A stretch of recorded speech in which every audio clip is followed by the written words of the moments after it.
Bonjour à tous, alors aujourd'hui je vous propose la partie A du bac ES Centre étranger juin 2019, exercice 4 sur les fonctions. Et là, on va faire tout l'aspect graphique. Donc vous avez une courbe, on vous donne la courbe de la fonction f ici, donc définie sur un intervalle moins 10, 2. Donc vous pouvez vérifier d'ailleurs la courbe, elle commence bien en moins 10 ici, et elle finit en 2. Donc jusque là on a bien compris le texte. On vous donne 3 points A, B, C, on vous donne les coordonnées, donc vous pourrez vous en servir. Et on vous donne 3 informations. Voilà. Le point B appartient à la courbe CF, donc ça, très important. Donc une information de position. Ensuite, information de direction avec une tangente. La tangente en A, c'est la droite AC. Et ensuite, on vous donne une tangente à la courbe. On vous dit qu'elle est horizontale et elle est au niveau du point d'abscisse 1. Voilà. Donc ça sera forcément dans toutes les questions qu'on va faire. On vous demande donc de répondre à toutes ces questions par lecture graphique. Donc ça permettra de faire un point avant le bac sur tous ces aspects-là. Donc première question, indiquez les valeurs de f0 et f2. Alors c'est simple, mais je vais quand même rappeler ce que c'est. Donc f de 0, c'est l'image de 0 par la fonction f. D'accord? Par f. Ça veut dire que 0 va être envoyé par la fonction f sur un nombre qui s'appelle f de 0. Au niveau du graphique, ici le domaine de départ, ce sont les abscisses, donc c'est un x qui est envoyé sur un y qui sera ici l'image de x. Donc le 0 qu'on vous donne, vous voyez dans les parenthèses, c'est donc un x. Donc je prends ici x égale 0, donc ça, c'est ça. Et je vais chercher sur la droite le point qui correspond, et c'est le point A. Et le point A, il est de coordonnées 0, 2. Donc, comme A a pour coordonnées 0, 2, et que A appartient à la courbe de f, ça veut dire qu'ici, le 2, c'est l'image du 0, donc f de 0 est égal à 2. Bon, vraiment, je détaille beaucoup, mais vous, sur une copie, vous avez juste, vous dites f de 0 égale 2 directement. Il n'y a pas à justifier tout ça. On vous demande ensuite f de 2. Ça veut dire que f de 2, c'est donc l'image de 2. Pour le trouver, il faut trouver le point de la courbe qui a pour abscisse 2. Donc sur le dessin, on part ici donc de x égale 2. On cherche le point de la courbe. Alors là, vous n'avez pas à chercher directement sur l'axe horizontal. D'accord? Donc f de 2, ça va être égal à 0. Et pour ça, on peut justifier en disant comme b de coordonnées 2, 0 appartient à la courbe ici de f, ça veut dire que l'image de 2 est égale à 0. D'accord? 2 est envoyé sur 0 par la fonction f et 0 est envoyé sur 2. Il ne faut pas confondre. Voilà la première question. On vous demande ensuite f' de 1. Alors, je vous rappelle que f' de 1, je vais mettre en blanc, voilà. f' de 1, c'est le nombre dérivé de la fonction f en 1. D'accord? C'est-à-dire pour x égale 1. Le 1, c'est un x, il est dans les parenthèses. Ça veut dire que graphiquement, c'est donc, il faut le savoir, le coefficient directeur de la tangente au point d'abscisse 1. Au point de la courbe, évidemment, le point de la courbe d'abscisse 1. Alors, il est où ce point? Le point de la courbe d'abscisse 1, donc déjà, là, ça c'est donc x égale 1. Et donc, je vais chercher ce point-là. À cet endroit-là, vous êtes ici. D'accord? Et à cet endroit-là, on a une tangente horizontale. Donc, f' de 1, c'est le coefficient d'une horizontale. Coefficient d'une horizontale. Et une horizontale, eh bien, c'est un coefficient égal à 0, puisque quand on avance d'une unité, on ne monte pas et on ne descend pas. Donc ici, vous pouvez retenir, dès qu'on a une tangente horizontale, f' vaut 0. Troisième question, donnez une équation de la tangente à la courbe CF au point. Alors, au point A, qu'est-ce qui se passe? La tangente qu'on cherche, c'est AC, donc on cherche tout simplement, on cherche une équation de la droite AC. Voilà. Alors la droite AC, on connaît deux points. On connaît A de coordonnées 0, 2 et C de coordonnées moins 2, 0. Donc on pourrait très bien utiliser les formules du cours qui donnent le coefficient directeur et après on trouvera l'ordonnée origine. Alors après, ça dépend de votre dextérité sur ces fonctions affines. Si on regarde bien le schéma, on voit bien que quand on avance ici de 2 unités, on monte de 2. D'accord? Ça veut dire que si j'avance de 1, de 1 unité, je vais monter de 1 unité. Donc le coefficient directeur, c'est 1. D'accord? Coefficient directeur est égal à 1. Ensuite, le point, il est spécial. C'est l'image de 0, donc 2, c'est l'ordonnée à l'origine. ça veut dire que l'équation de la droite, AC, qu'on peut donner, c'est y égale une fois x moins, pardon, une fois x, je dis des bêtises, hein, c'est donc 1x plus l'ordonnée origine plus 2. Donc ça fait y égale x plus 2. Ça, c'est ceux qui arrivent à lire graphiquement des équations de droite en trouvant le coefficient directeur quand il tombe juste et l'ordonnée à l'origine quand elle tombe juste aussi. Alors si on n'a pas cette capacité-là à lire le dessin, on fait par le calcul. On sait calculer le coefficient d'une droite à partir de 2 points. Le coefficient de AC, ça sera, je vais rappeler la formule, YA moins YC sur XA moins XC. Vous prenez les points dans l'ordre que vous voulez. Donc ici, YA c'est 2, moins YC c'est 0, sur XA c'est donc 0, moins XC moins 2. On calcule, ça fait 2 sur moins fois moins plus, donc 2 sur 2, on trouve 1, d'accord? Donc à ce moment-là, vous dites que AC a une équation réduite sous la forme, donc Y égale 1x plus B. Il reste à trouver ce petit B, qu'on trouve en utilisant l'un des 2 points. Ça veut dire qu'ici, si on remplace à droite par les coordonnées de A, donc on dit quoi? A appartient à AC, vraiment je rédige beaucoup, c'est pour que vous compreniez bien. Ça veut dire qu'ici, j'ai une fois XA plus B qui doit être égal à YA.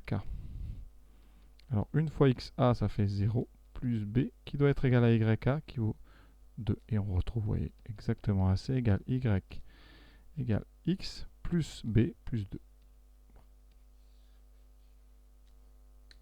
Quatrième question, indiquez le nombre de solutions de l'équation f de x égale 1 dans l'intervalle, donc moins 10, 2, c'est l'intervalle d'étude, donc il n'y a pas de problème. Donc comment on fait ça?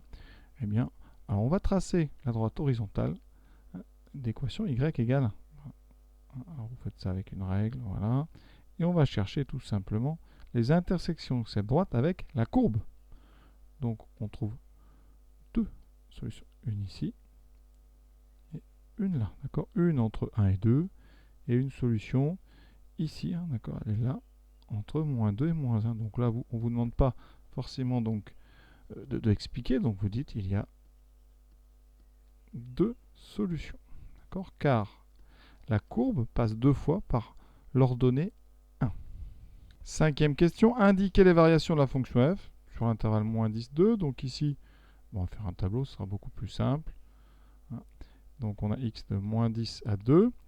Et on a donc f ici. Alors, vous voyez bien qu'au début, bon, elle a l'air horizontale, mais pas du tout. Hein. En fait, on doit bien comprendre qu'elle se rapproche progressivement. Donc, il faut comprendre qu'ici, elle va donc croître.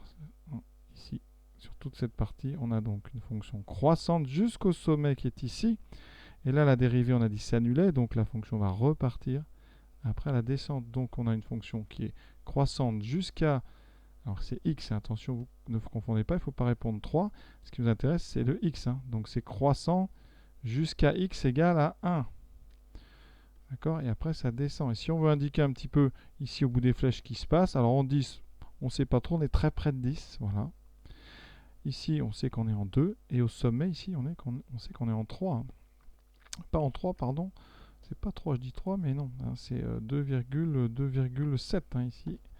Attention. Donc on n'a pas non plus la possibilité de répondre à ça. Donc qu'est-ce qu'on peut répondre sur la copie? Soit ce petit tableau, soit vous dites que sur moins 10, 2, sur moins 10, pardon, 1, f est croissante. Et sur 1, 2, f est décroissante. Évidemment, c'est une lecture graphique. Il se pourrait hein, que bien autour ici de 10, il y ait des variations qu'on ne voit pas, même un petit peu partout ailleurs. Donc toujours quand on répond graphiquement, on répond ce qu'on voit. Hein. D'accord, c'est pas des démonstrations, c'est pas des preuves, hein. C'est une conjecture en regardant. Voilà, il semble que f est croissante puis décroissante. Question logique en TES, convexité, concavité. Donc ici, déterminer l'intervalle sur lequel la fonction est convexe et ensuite sur lequel elle est concave. Alors, c'est une histoire ici de courbure et de position par rapport à la tangente. Alors une tangente qui est intéressante, évidemment, c'est celle qu'on vous a donnée. Qu'est-ce qui se passe au niveau du point A? À gauche de A, hein, la tangente, vous voyez, je vais la tracer, elle est située sous la courbe. D'accord? Parce que la courbe, elle a une forme ici, toujours orientée, elle a une courbure qui est vers le haut. Vous voyez, quand on va tourner, c'est comme si on avait un grand cercle dont le centre était plus haut. Voilà. Et dès qu'on passe le point A, on a l'impression inverse. On a ici une courbe et on a l'impression que eh bien, ce sont des arcs de cercle avec un cercle qui est sous la courbe. Les tangentes, vous voyez, quand on ressort du point A, on ressort et la courbe d'un seul coup est passée sous la tangente. On arrive par-dessus, on ressort par-dessous. Une sorte de tangente un peu traversante. Et ça, c'est le signe d'un changement de convexité. Donc sur moins 10, donc jusqu'à A, donc c'est des x, donc jusqu'à 0, f est convexe. Sa courbure est vers le haut. Hein, et sur 0, donc 2 jusqu'à B, f est concave. Et donc je répète, c'est vraiment une histoire de position par rapport aux tangentes à chaque fois. Hein. Vous voyez bien, quand on est à gauche, si je trace une tangente n'importe où, la courbe sera au-dessus de sa tangente. Et si je me mets à droite, par exemple ici, la courbe va être en dessous de sa tangente. Question 7, petit a, on va s'intéresser à l'intégrale de 0 à 2 de f de x dx. Et on vous donne le graphique ici avec un quadrillage. Et on vous demande ici déjà d'assurer le domaine dont l'aire est égal à i. Alors i, c'est une intégrale d'une fonction qui est positive. Donc quand on fait cette intégrale-là, ça va être l'aire du domaine situé sous la courbe entre 0 et 2. Donc le domaine 0, 2, donc oui, 0 est ici, 2 est ici, et donc c'est le domaine situé sous la courbe sur cet intervalle.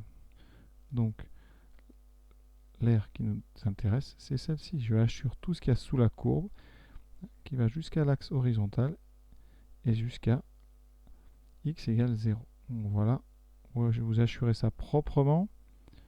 Et après, on va nous demander d'évaluer cette aire. Donc voici l'aire I.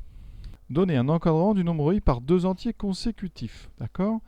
Alors ici, il va falloir déjà savoir ce que c'est qu'une unité d'aire. Alors, une unité d'aire, c'est l'aire d'un rectangle d'une unité horizontale et d'une unité verticale. Ici, les unités, ça va correspondre à ceci. Ça, c'est une unité horizontale. Ça, c'est une unité verticale. Donc, quand je assure ça, voilà, ça correspond à une unité d'aire. D'accord? Ça veut dire que vous devez bien comprendre que une unité d'aire, c'est égal à 4 carreaux. Donc je vais devoir d'abord compter le nombre de carreaux. Donc 1, 2, 3, 4, 5, 6, 7, 8, 9, 10, 11, 12. On a déjà 12 carreaux entiers. On va faire du approximatif. Alors 12 carreaux entiers, déjà, vous voyez, ça fait, comme il y a 4 carreaux par unité, 12 divisé par 4, ça fait 3. Ça déjà, pour l'intégrale, ça fera 3. Et on va compter combien il y a de carreaux ensuite. Donc 12. Alors ici, on va dire à peu près 13, 14. Alors ça et ça peut faire un 15e. Ensuite, 15e, 16e, 17e, voilà. Donc on a à peu près 17 carreaux. Donc on a l'aire, c'est à peu près 17 carreaux. On a 4 carreaux pour faire une unité d'aire. Donc ça veut dire que l'aire, ça sera à peu près 4, quelque chose, unité d'aire. D'accord? Donc si on doit en faire entre deux entiers, on va dire que I va être entre 4 et 5. Et cette partie graphique est terminée. Donc vraiment, ce qui est important sur la dernière partie intégrale, c'est l'unité d'aire. Il faut bien comprendre, hein. L'unité d'aire, ça c'est vraiment quelque chose qui va servir tout le temps. Ici, donc, dernier rappel, à unité d'aire, c'était donc ça. Vous voyez, ça représente pour le calcul intégral, ça représente 1. Donc après, vous voyez, là on a 2. Et après, il faut se débrouiller pour avoir à peu près des paquets de 4 carreaux. Voilà donc pour cette partie purement graphique. On va passer maintenant à la partie B dans la vidéo suivante.